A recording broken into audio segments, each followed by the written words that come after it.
चलिए हम लोग इलेक्ट्रोस्टैटिक के जितने भी न्यूमेरिकल्स है टॉपिक हमारे खत्म हो चुके हैं और अपन न्यूमेरिकल्स पर बात करेंगे। सारे प्रीवियस ईयर क्वेश्चंस पर बात करेंगे जो प्रीवियस ईयर आपका पहला है। जैसे how many electrons in one coulomb charge, तो एक कूलम्ब चार्ज में कितने इलेक्ट्रॉन्स होते हैं। तो अपने को पता है quantization of charge Q is equal to कितना प्लस माइनस यानी Q इज इक्वल टू कितना प्लस माइनस यानी हमें पता है Q इज इक्वल टू कितना है 1 कूलम्ब, कितना है 1 कूलम्ब। इसका मतलब एक कूलम्ब चार्ज में कितने इलेक्ट्रॉन्स हैं प्लस माइनस यानी इलेक्ट्रॉन की वैल्यू कितनी होती है 1.6 × 10 के पावर कितना माइनस 19 कूलम्ब। इलेक्ट्रॉन में चार्ज कितना होता है 1.6 × 10 के पावर माइनस 19 नेगेटिव, लेकिन आपको नंबर ऑफ इलेक्ट्रॉन्स निकालने हैं तो 18 n इंटू कितना 1.6 × 10 के पावर कितना माइनस 19। n की वैल्यू कितनी आएगी 1/1.6 × 10 के पावर माइनस 19। जब आप उसको सॉल्व करो कितना आएगा 6.25 × 10 के पावर 18 इलेक्ट्रॉन, कितना आएगा इलेक्ट्रॉन्स नंबर ऑफ इलेक्ट्रॉन्स इतने हो जाएंगे 6.25 × 10 के पावर 18 इलेक्ट्रॉन्स। नेक्स्ट क्वेश्चन बात करते हैं what is the charge required by a body when 1 million electrons are transferred to it. मतलब what is the charge required by a body, कितना charge required होगा जब 1 million electrons are transferred to it. 1 million electrons मतलब लगभग 10 की power 6 electron transfer किए जाते हैं। 10 की नंबर ऑफ इलेक्ट्रॉन कितना 10 की पावर 6।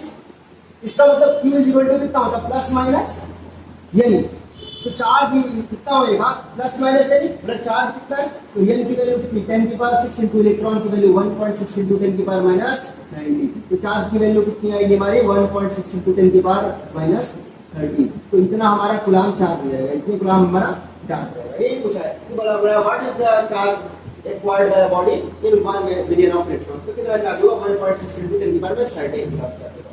नेक्स्ट क्वेश्चन बोला electric dipole consist of positive and negative charge of 4 microcoulomb, each placed at a distance of 5 mm. Calculate dipole moment.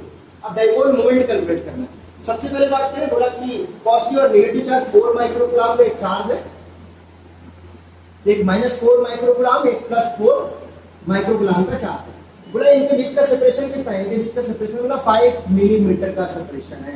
सबको ये साइड में बदल दीजिए तो आप इसलिए कि याद है डाइपोल मोमेंट का फॉर्मूला कितना होता है 2ql।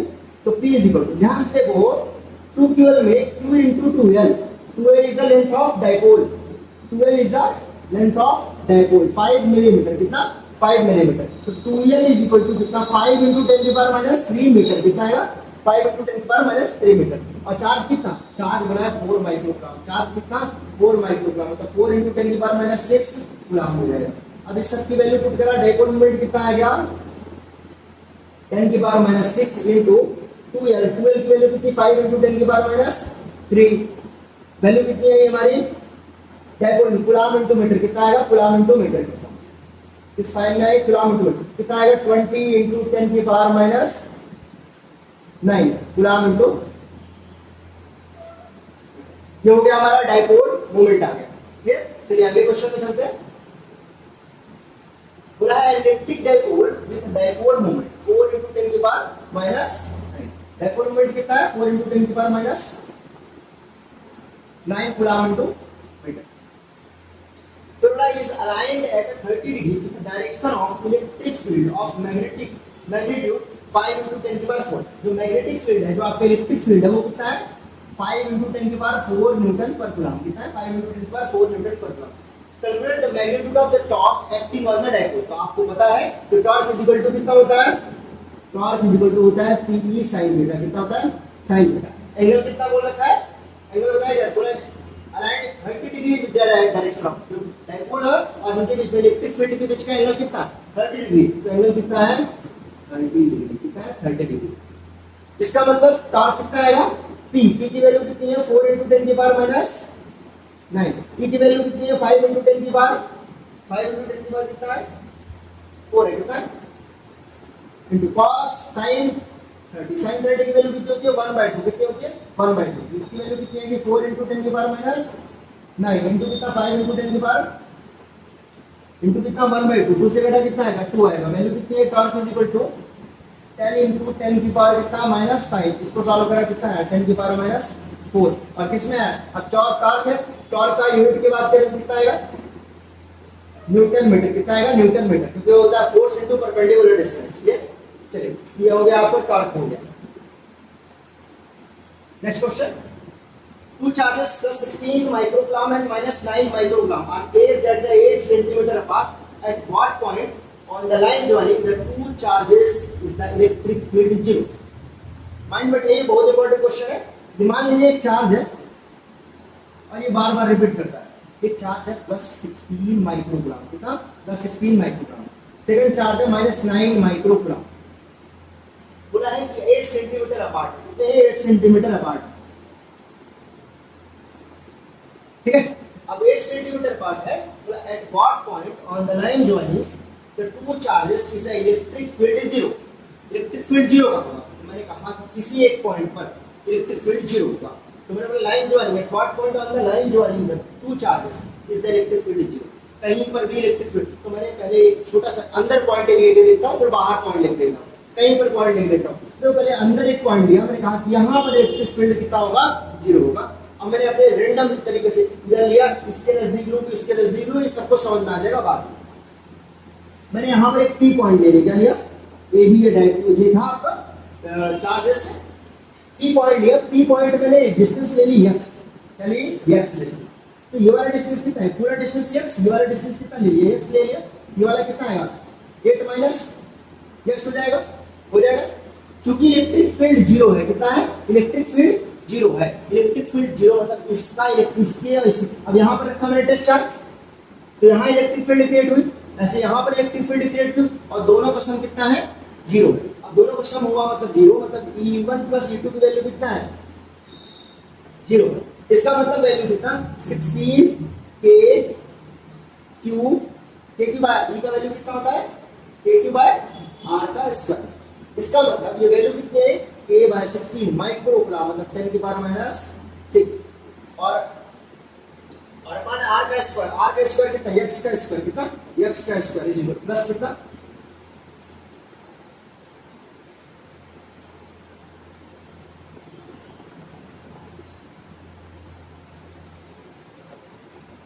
प्लस कितना आएगा?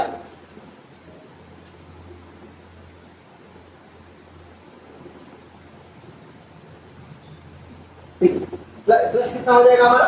प्लस वैल्यू आएगी 9k इंटू 9 इंटू 10 की पावर माइनस 6 और 5। डिस्टेंस इनके बीच का कितना? 8 माइनस एक्स का होल स्क्वायर। लेकिन चार्ज कैसा था? चार्ज का निगेटिव था, निगेटिव चार्ज का कितना? Negative charge. निगेटिव चार्ज मतलब ये माइनस के साथ माइनस, तब ये और इज इक्वल टू जीरो। अब ये माइनस उस पार जाएगा,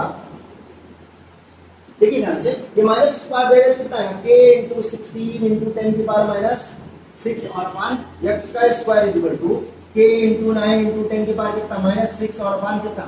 8 माइनस एक्स का होल स्क्वायर। हो जाएगा, नहीं हो जाएगा? अब k से k कट गया, देखो 10 की पावर माइनस 6 से 10 की पावर माइनस 6 कट गया, बचा कितना? 16 बाय एक्स स्क्वायर। समझ में आएगा? इज इक्वल टू कितना? 9 बाय कितना? 8 माइनस एक्स का होल स्क्वायर। आप एक चीज देखोगे, इसको देखो, दोनों साइड का रूट कर दिया जाए। क्या कर दिया है? रूट कर दिया जाए। दोनों साइड पे रूट कर दिया जाए तो 16 का रूट कितना? 4, और अपन एक्स स्क्वायर का रूट कितना? एक्स कितना? एक्स। 9 का रूट कितना? 3, और 8 माइनस एक्स का रूट कितना? 8 माइनस एक्स का रूट 8 माइनस एक्स। समझ में आया क्या? क्लियर ना? यदि चाहो तो ऐसा भी कर सकते हो, और या फिर आप चाहो तो ऐसा भी लिख लो इसको कि 16 बाई एक्स स्क्वायर कितना आएगा? 16 बाई एक्स स्क्वायर कितना आया था? देखो, आप चाहोगे तो इसको क्या लिख सकते हो? इसको चाहिए 16 बाई एक्स स्क्वायर, तो 16 बाई 9 लिख लो। कितना लिखो? 16 by 9 is equal to X square by कितना? 8 माइनस एक्स का होल स्क्वायर। अब दोनों साइड रूट करो, तो जब भी इधर से रूट करोगे इधर प्लस माइनस साइन लगे करेगा, प्लस माइनस साइन, तो प्लस माइनस 16 बाय 9 का इधर रूट हो जाएगा, इज इक्वल टू कितना? एक्स बाय कितना? 8 माइनस एक्स हो जाएगा, इधर हो जाएगा, नहीं हो जाएगा? अब इसके बाद अपन क्या करेंगे? 16 बाय 9 को सॉल्व करेंगे, कितना आएगा value? 4 by 3 is equal to कितना? प्लस माइनस, और कहता है कितना आपका एक्स बाय कितना? 8 माइनस एक्स। एक बार प्लस लेंगे, एक बार माइनस लेंगे, तो जब हमने प्लस साइन लिया तो कितना लिया? 4 by 3 is equal to X by 8 minus X हो जाएगा। इसका मल्टीप्लाई करेंगे कितना? 32 माइनस कितना? 4x इज इक्वल टू कितना? 3x। इसको उस पार भेजा कितना आएगा 7x इक्वल टू कितना 32। x की वैल्यू कितनी आई 32 बाय कितना 7। ये x की वैल्यू आई। अब x की वैल्यू आई तो यहां से हमें क्या लेगा नेगेटिव भी लेके देखते हैं। तो नेगेटिव लिया तो कितना आएगा -4/3 इक्वल टू कितना x/8 minus x। Negative value रखकर तो कितना आएगा -32 और प्लस कितना 4x इक्वल टू कितना 3x। जब आपने करा इसको तो कितना आएगा -x इक्वल टू कितना -32 कितना है -32। बताइए मुझे क्या 32 पॉसिबल है क्या x क्या 32 पॉसिबल है क्या? इसकी वैल्यू कितनी है देखो समझो। यदि ये पॉइंट बाहर एग्जिस्ट करता है तो पास पॉसिबल होता है, लेकिन बात करें ये अंदर एग्जिस्ट करता है तो 8 सेंटीमीटर का तो यही है। समझाएंगे तो 32 कैसे पॉसिबल होगा? आइए बस नहीं तो हमें यदि ये बाहर एग्जिस्ट करता तब पॉसिबल हो सकता है, लेकिन अब ये अंदर पॉइंट एग्जिस्ट करता है तो ये 32 पॉसिबल नहीं है। इसलिए 32/7 क्या हो जाएगा करेक्ट आंसर हो जाएगा। क्या हो जाएगा करेक्ट आंसर। समझ में आएगी? क्लियर ना?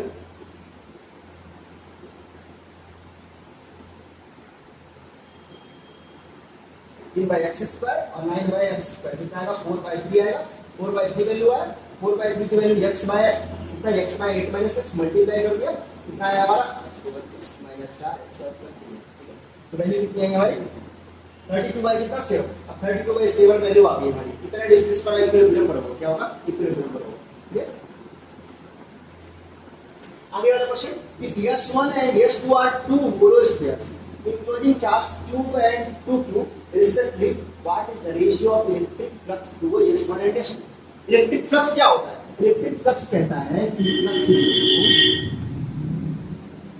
फ्लक्स s1 पर कहां s1 पर। तो s1 पर फ्लक्स देखोगे s1 प्लस फ्लक्स देखोगे तो चार्ज यहां पे कितना है q चार्ज है। कितना चार्ज है q चार्ज है। यदि q चार्ज है s1 पर फ्लक्स तो आप देखो qs1 कितना होता है 1/ε टाइम्स ऑफ कितना q। क्लियर ना?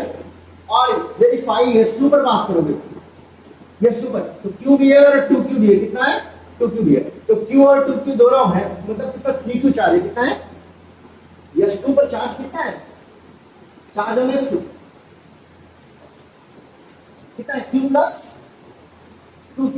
इसका मतलब कितना 3q है ये तो 3q है तो कितना 1/ε टाइम्स ऑफ कितना 3q हो जाएगा नहीं हो जाएगा हो जाएगा। अब जब ये हो गया तो आप देखो दोनों का रेशियो निकालेगा निकालना दोनों का रेशियो निकालना बोला s1 से s2 पर रेशियो निकालना q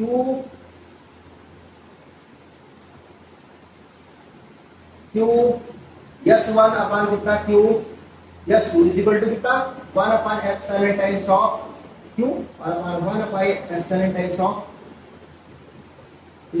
एप्सिलॉन से एप्सिलॉन कट गया q से q कट गया 3 ऊपर गया तो कितना है q s1 by q s2 is equal to कितना आ गया 3/1। क्लियर कि नहीं? सॉरी 1/3 कितना 1/3 कितना क्लियर? देन ये हो गया हमारा रेशियो। नेक्स्ट क्वेश्चन पर बात करते हैं। बोला according to Coulomb's law which is the correct relation for the following figure. बोला कौन सा करेक्ट रिलेशन है इस फिगर के लिए। अब देखो एक चीज मैं कोई एग्जाम एक फिगर देता हूं फिगर इस तरह की मान लीजिए एक फिगर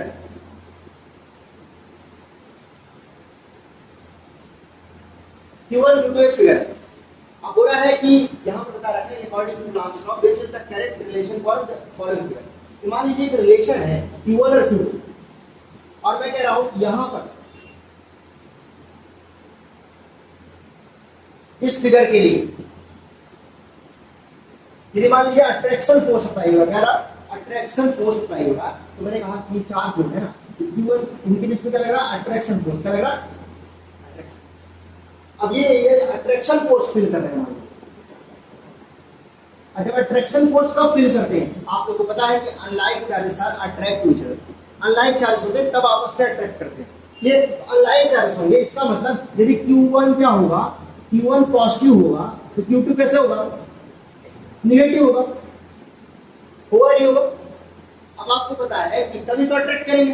यदि ऐसे अट्रैक्ट करते हैं तो आपको पता है कि Q1 और Q2 का मल्टीप्लाई एक पॉजिटिव है दूसरा नेगेटिव है।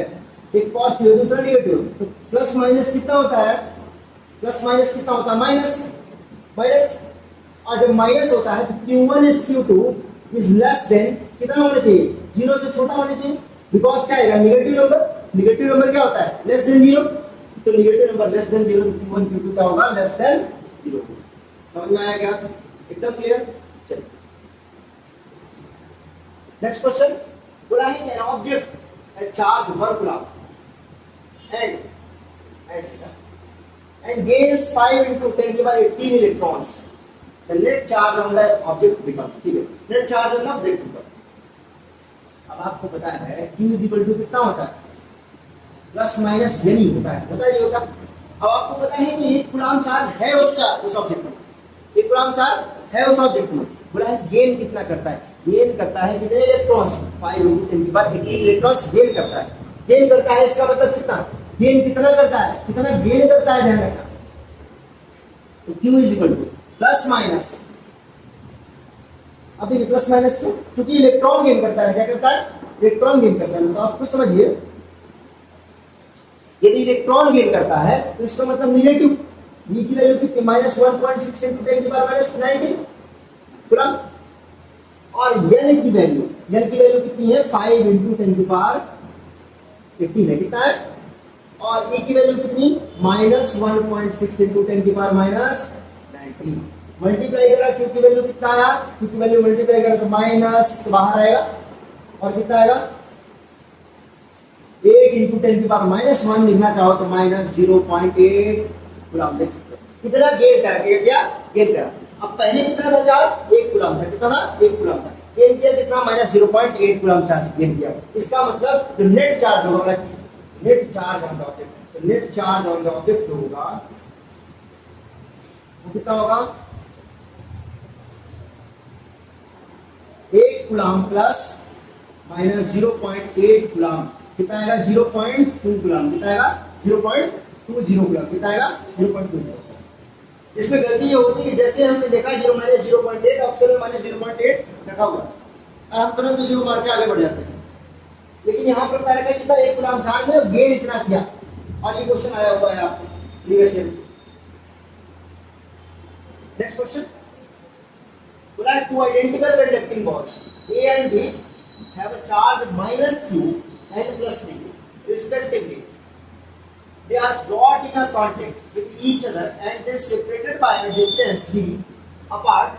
Find the nature of the Coulomb's force between them. ध्यान समझिए, बोला है दो आइडेंटिकल चार्ज, बोला कि दो आइडेंटिकल चार्ज एक माइनस क्यू है और एक प्लस क्यू, ठीक है, दो आइडेंटिकल चार्ज है चार्ज।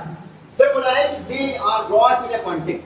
अब ये चार्ज थे इस सेपरेटेड थे कुछ डिस्टेंस में, अब इनको कॉन्टेक्ट मिलाएगा ना, कॉन्टेक्ट मिलाएगा। आपको मैंने कंडक्टिंग बॉडी का रूल पढ़ा है, जैसे ही कॉन्टेक्ट में आएगा तो आपस में चार्ज कुछ ये ले लेगा कुछ ये दे देगा। तो ध्यान रखिएगा चार्ज आपस में क्या होगा इक्विलिब्रियम में आएगा, इक्विलिब्रियम में आएगा, तो इक्विलिब्रियम में आएगा मतलब बराबर हो जाएगा, क्या होगा चार्ज बराबर हो जाएगा। अब देखो पूरा each other and then separated by distance की, और इसके बाद डी सेपरेटेड होते क्या होते हैं डी सेपरेटेड होते हैं। देखो ध्यान से, इसके बाद ये डी सेपरेट होते हैं, तो ये इसके बाद जो सेकंड है अभी आया ये क्या माइनस कांटेक्ट में है, क्या है कांटेक्ट में, और लास्ट में फिर डी डिस्टेंस से सेपरेट हो जाते हैं, क्या होते हैं डी डिस्टेंस सेपरेट होते हैं, डी डिस्टेंस सेपरेट करते हैं। फिर बोला कि find the nature of the Coulomb's. देखो ये माइनस क्यू प्लस 3q है, जब दोनों आपस में जुड़ेंगे कितना होगा माइनस क्यू प्लस 3q और बढ़ेगा तो 2q बाई कितना 2 कितना आएगा q आ जाएगा, ये जब q आ जाएगा इसका मतलब तो सेपरेट होने के बाद जब इनको कांटेक्ट में आएगा तो सेपरेट होने के बाद इन दोनों का एवरेज चार्ज बचेगा, दोनों में एवरेज चार्ज बचेंगे, तो प्लस q यहाँ बचेगा प्लस q यहाँ बचेगा, दोनों चार्ज कैसे होंगे प्लस q आएगा सर, डी डिस्टेंस से सेपरेट है। तो बोला है कि find the nature of the Coulomb's. तो नेचर ऑफ द कूलम्स बताओ, दोनों क्या है पॉजिटिव चार्ज है, क्या है दोनों पॉजिटिव चार्ज। तो नेचर ऑफ द कूलम्स का कैसा होना चाहिए रिपल्सिव, कैसा होना चाहिए समझ में आएगा, बहुत इंपॉर्टेंट है, कॉन्सेप्चुअल क्वेश्चन है ये। फिर इसके बाद बात करें two equal balls having equal positive charge Q coulombs are suspended by two insulating springs of equal length. What would be the effect on the force when a plastic sheet is inserted between the two? देखिए दो charge है, दो charge आपके equal charge से पहला charge आपका Q है, दूसरा भी चार्ज आपका, ये दो चार्जेस। अब इन दो चार्ज पहले इंडिविजुअल रखे हुए हैं, अब इंडिविजुअल रखे हुए हैं तो आपको पता है कि यहाँ पर कितना होगा। यहाँ पर बात करें तो एक चीज समझिए, पहले कोई भी मीडियम नहीं था, मतलब एयर एंड वैक्यूम मीडियम क्या था, एयर एंड वैक्यूम मीडियम। अब क्या हुआ, इन दोनों के बीच में एक सीट ला दिया, क्या है, प्लास्टिक सीट ला दिया, इसका एक सीट ला दिया। अब एक सीट ला दिया तो यहाँ पर देखिए इनके बीच में सीट लाने से कुछ बढ़ेगा, प्लास्टिक सीट लाने से आपको पता है एक कांस्टेंट की वैल्यू है, क्या है, कांस्टेंट, डाइलेक्ट्रिक कांस्टेंट की वैल्यू से मल्टीप्लाई हो जाएगा, परमिटिविटी क्या होगी, इंक्रीज करेगी, परमिटिविटी इंक्रीज करेगी। क्योंकि एयर एंड वैक्यूम की परमिटिविटी कितनी है, डाइलेक्ट्रिक कांस्टेंट कितना होता है एयर एंड वैक्यूम के लिए, एक होता है, कितना होता है, एक होता है।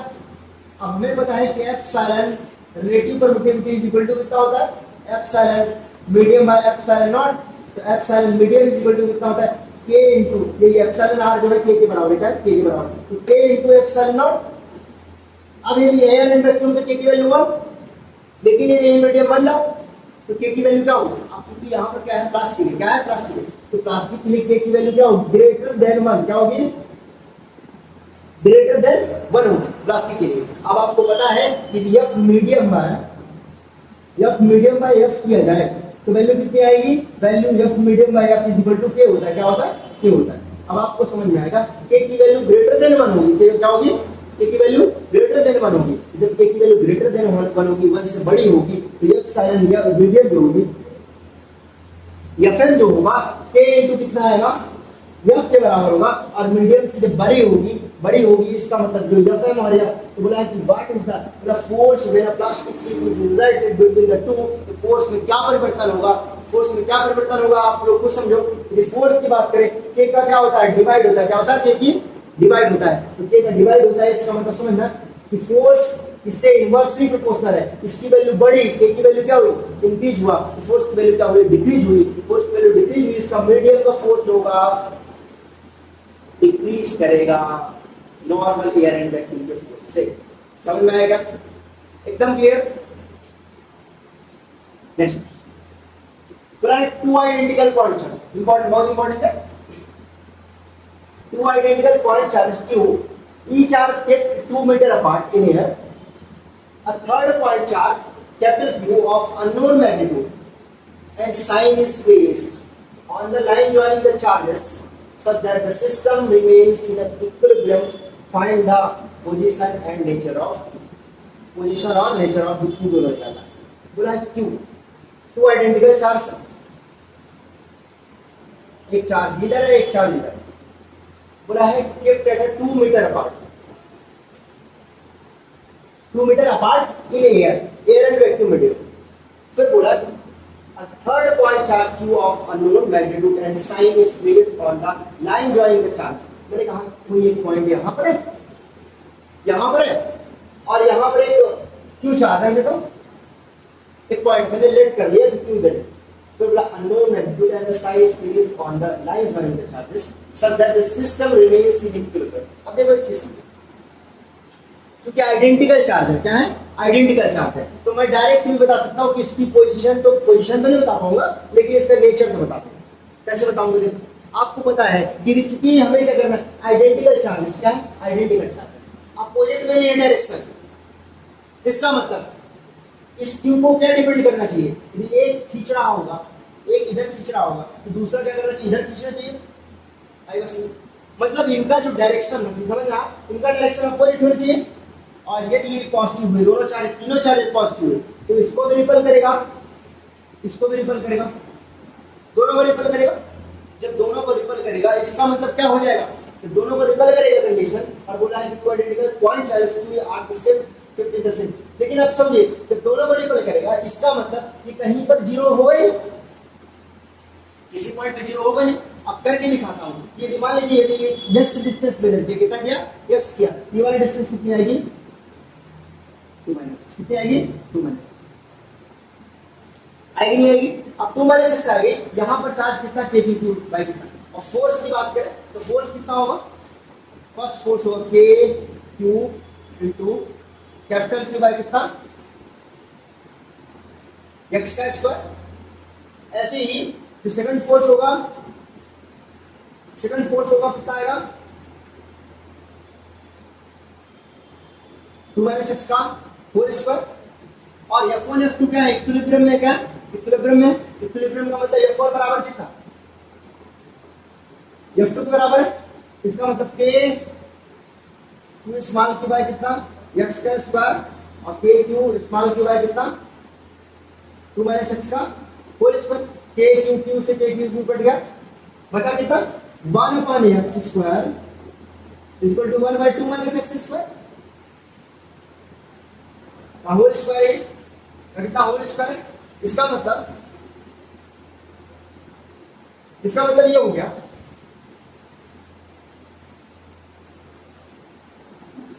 ध्यान से ये वैल्यू यदि देखें तो 1 बाय एक्स इक्वल टू कितना आएगा, 1 बाय 2 माइनस एक्स, और 1 बाय 2 माइनस एक्स, फिर हम इसको देखो 2 माइनस एक्स इक्वल टू कितना, x हो जाएगा, ये इधर जाएगा तो कितना आएगा, x 2x x plus x equal to 2, तो 2x बराबर कितना 2, तो x इक्वल टू कितना आएगा 1, कितना आएगा 1। अब x इक्वल टू 1 आ गया, इसका मतलब जो मिड पॉइंट हो क्या होगा, ये मिड पॉइंट होगा, ये जो डिस्टेंस है वो मिड पॉइंट हो, क्या होगा मिड पॉइंट। मिड पॉइंट में इसका क्या होगा, फोर्स होगा वो इक्विलिब्रियम में, कैसा होगा इक्विलिब्रियम में होगा। अब देखो सुनो, बात करते हैं कि चार्ज की नेचर कैसा, नेचर ऑफ चार्ज क्या है। तो आप खुद बताओ, इस क्यू चार्ज को यदि अट्रैक्ट करे, क्या करे अट्रैक्ट करे।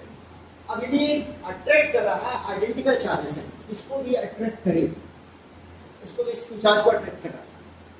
ये प्लस क्यू चार्ज, यदि प्लस क्यू चार्ज पॉजिटिव होगा तो रिपल करेगा, और रिपल करेगा तो कभी जीरो होगा ही नहीं, रिपल करेगा तो इसलिए क्या होना चाहिए, इसको कैसा होना चाहिए, निगेटिव होना चाहिए। कैसा होना चाहिए, निगेटिव होना चाहिए। इसका मतलब ये माइनस की पैसा निगेटिव इन नेचर, कैसा होना चाहिए, निगेटिव इन नेचर होना चाहिए। और साथ साथ सेपरेटेड कितना है, बिल्कुल मिड पॉइंट में, कहां सेपरेटेड है, मिड पॉइंट में सेपरेटेड है। चलिए डन हो गया ये। नेक्स्ट क्वेश्चन बताया, 2 point charges 1 microgram and plus 4 microgram are kept 30 centimeter apart. How far from the 1 microgram charge on the line joining the 2 charges will the net electric field be 0? Net electric field क्या है, 0। Same उसी type का question मान लीजिए, दो charges है, एक है हमारा प्लस 1 माइक्रोग्राम, दूसरा चार्ज है हमारा प्लस 4 माइक्रोग्राम। अब इनके बीच का सेपरेशन कितना है, इनके बीच का सेपरेशन होगा 30 सेंटीमीटर अपार्ट, कितना है 30 centimetre apart, 30 centimetre apart.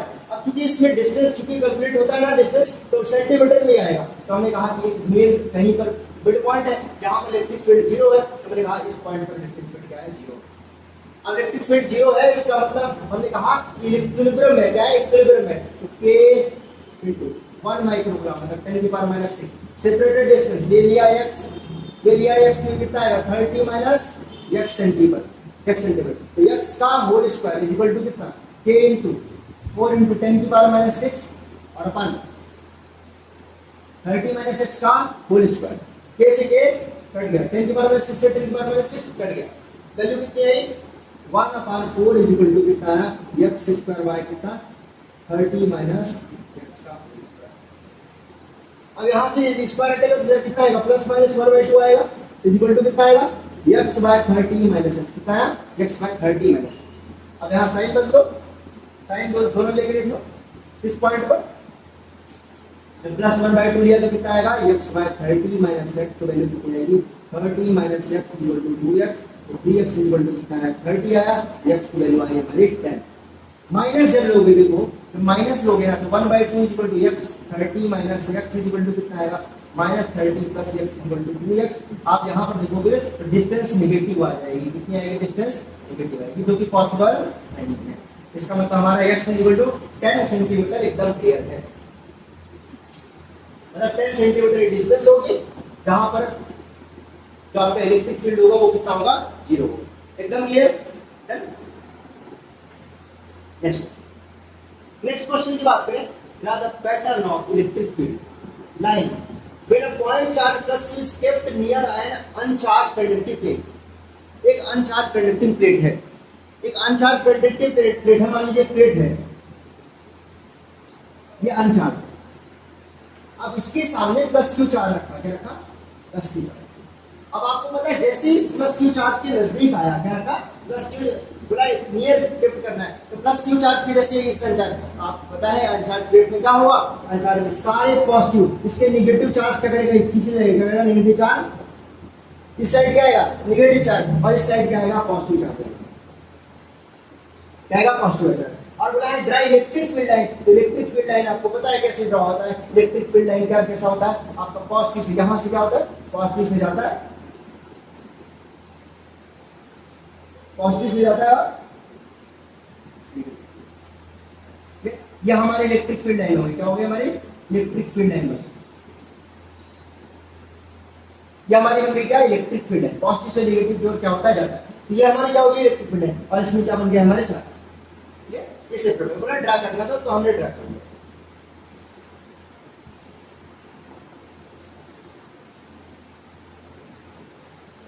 Next question हो रहा है why do the electrostatic field line not form closed loop, अच्छा क्लोज्ड लूप क्यों नहीं बनाती, तो आप एक चीज देखिए, इलेक्ट्रिक फील्ड लाइन जो है क्लोज्ड लूप नहीं बनाती है, जबकि magnetic field line closed loop बनाती है। रीजन क्या है, यदि इलेक्ट्रिक फील्ड लाइन की बात करें, इलेक्ट्रिक फील्ड लाइन की बात करें तो पॉजिटिव चार्ज क्लोज लूप नहीं बनाएगा, माइनस क्यू पॉजिटिव से जाकर नेगेटिव की ओर जाता है, पॉजिटिव से जाकर नेगेटिव की ओर जाता है, इसका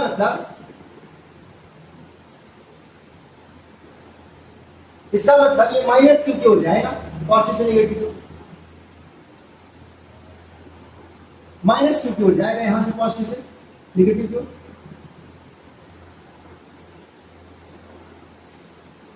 यहां से जनरेट होंगी और यहां अंदर जाएंगे।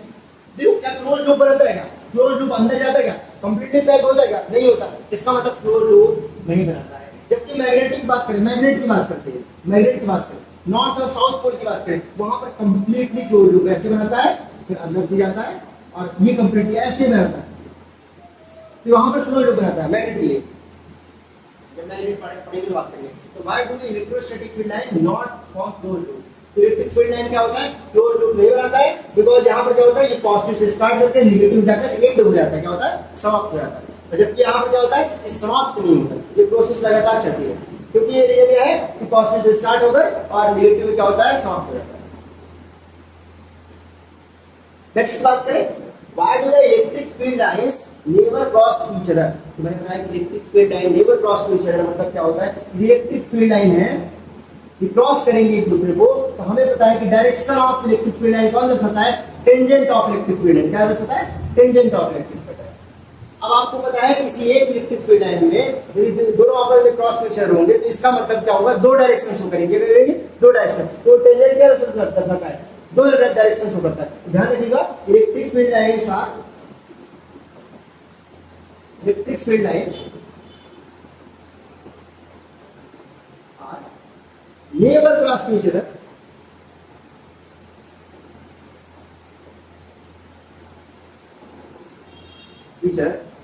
because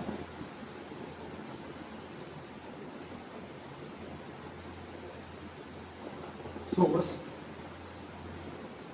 two direction source show करते हैं which is not possible,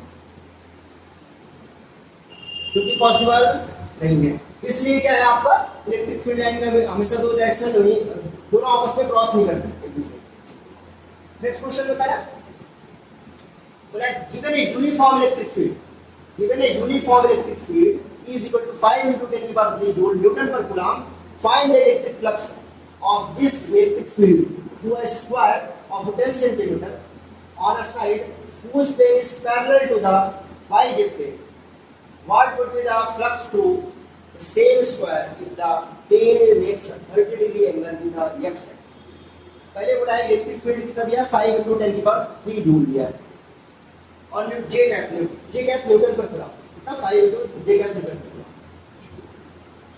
और बोला whose plane is parallel to the y axis। ध्यान से समझिएगा, बहुत important question.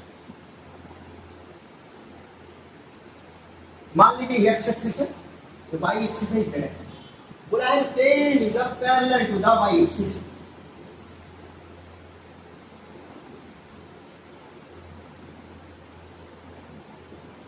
Parallel to the y axis. Y axis क्या है?